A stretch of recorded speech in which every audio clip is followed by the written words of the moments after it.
முன்னிலை வகித்துக் கொண்டிருக்கும் நமது மாவட்டத்தின் முதன்மை கல்வி அலுவலர் அவர்களை பள்ளியின் சார்பாக வருக வருக வரவேற்று உங்களுடன் உரையாற்ற அவர்களை அன்போடு மேடைக்கு அழைக்கின்றேன். அரசு பள்ளிகளுக்கெல்லாம் பெருமை சேர்த்த இப்பள்ளியின் தலைமை ஆசிரியர் அவர்களுக்கும் உருவாக்கி கொண்டிருக்கும் ஆசிரியர் பெருமக்களுக்கும் நாளைய பாரதமாய் விளங்கவிருக்கும் மாணவ செல்வங்களுக்கும் என் வணக்கத்தை தெரிவித்துக் கொள்கிறேன். நான் இந்த வழியை எப்போ போனாலும் மறக்காம இந்த பள்ளிக்குள்ள நுழைஞ்சிடுவேன். ஏன்னா இந்த மழையூர் அரசினர் மேல்நிலை பள்ளி எனக்கு ரொம்ப பிடிக்கும். அதுக்கு காரணம் இவருக்கு முன்னால இந்த பள்ளியில பணியாற்றிய தலைமை ஆசிரியர் தான். சுமாரா ஒரு வருஷத்துக்கு முன்னாடி நான் இந்த பள்ளிக்கு வந்திருந்தேன். அப்ப லஞ்ச் பிரேக் நேரம். நான் காரில் இருந்து இறங்கி பார்த்ததுமே உண்மையிலேயே ஒரு நிமிஷம் அசந்து போயிட்டேன்.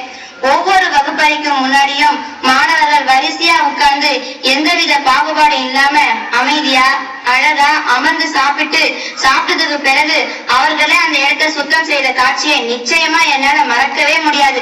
இன்றைக்கு வரைக்கும் அந்த சாப்பிடும் முறை இந்த பள்ளியில தொடருவதை பார்த்தப்போ நான் ரொம்ப சந்தோஷப்பட்டேன்.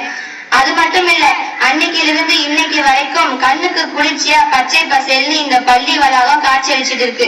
இதுக்கெல்லாம் காரணம் இப்பள்ளியுடைய முன்னாள் தலைமை ஆசிரியர் தான். அவரும் இந்த விழாவிற்கு வந்திருக்காரு. அவர் வேற யாரும் இல்லை, அங்க உட்கார்ந்து இருக்கும் ஐயா அவர்கள் தான்.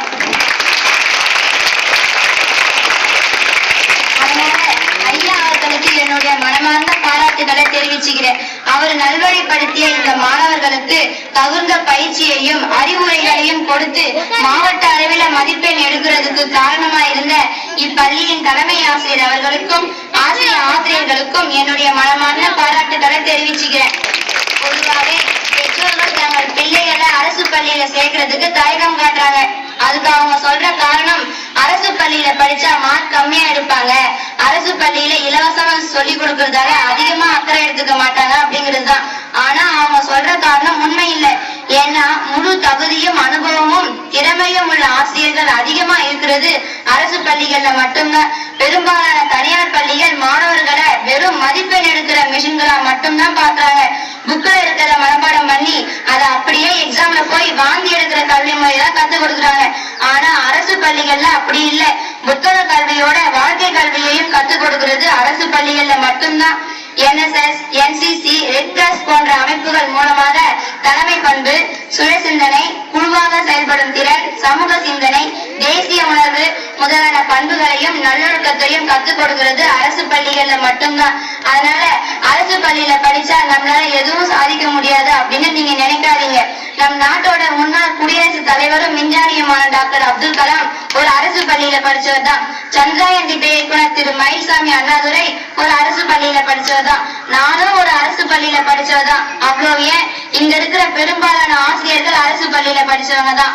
அதனால அரசு பள்ளியில படிச்சா அவங்க எல்லாராலையும் நிச்சயமா சாதிக்க முடியும். ஆசிரியர்கள் சொல்றதை தவறாம கடைபிடிங்க. ஆசிரியர்கள் கொடுக்குற வீட்டு பாடத்தை தவறாம செஞ்சிடுங்க. தினமும் நடக்கிற பாடத்தை அன்னைக்கே போய் படிச்சிடுங்க. தன்னம்பிக்கையோட படிங்க. நம்மளால முடியும்னு நினைச்சு படிங்க. முடிஞ்ச வரைக்கும் முயற்சி செய்யுங்க. விடாமுயற்சியோட படிச்சீங்கன்னா நிச்சயமா வெற்றி உங்கள் வசம்தான். இந்த கல்வியாண்டுல இந்த பள்ளியில படிக்கிற 10ஆம் வகுப்பு மற்றும் 12ஆம் வகுப்பு மாணவர்கள் தான் மாநில அளவில் முதல் மதிப்பெண் வாங்கணும்னு ஆசைப்படுறேன். என்னுடைய ஆசையை நிறைவேற்றுவீங்களா? நன்றி.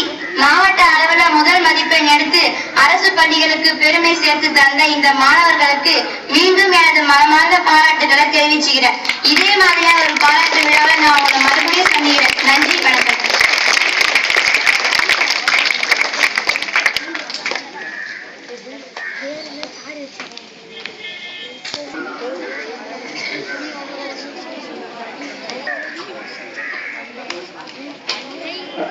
எல்லாரும் ரசிச்சிருப்பீங்கன்னு நினைக்கிறேன். எங்களோட கனவே ஒவ்வொரு ஆண்டும் நம்ம பள்ளி மாணவர்கள் யாராவது மாநில அளவிலோ மாவட்ட அளவிலோ முதல் வரணும்ன்றதுதான் எங்களோட கனவே. அதை எல்லாரும் எங்களுக்கு ஒத்து வச்சு இந்த வருஷத்துல இருந்தாலும் படிப்பீங்கன்னு எதிர்பார்க்கிறோம்.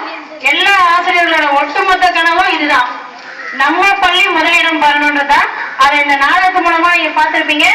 இதே மாதிரி உங்களோட நேரத்தை வீணாக்காம எல்லாரும் படிப்பீங்கன்னு நினைக்கிறேன். அடுத்து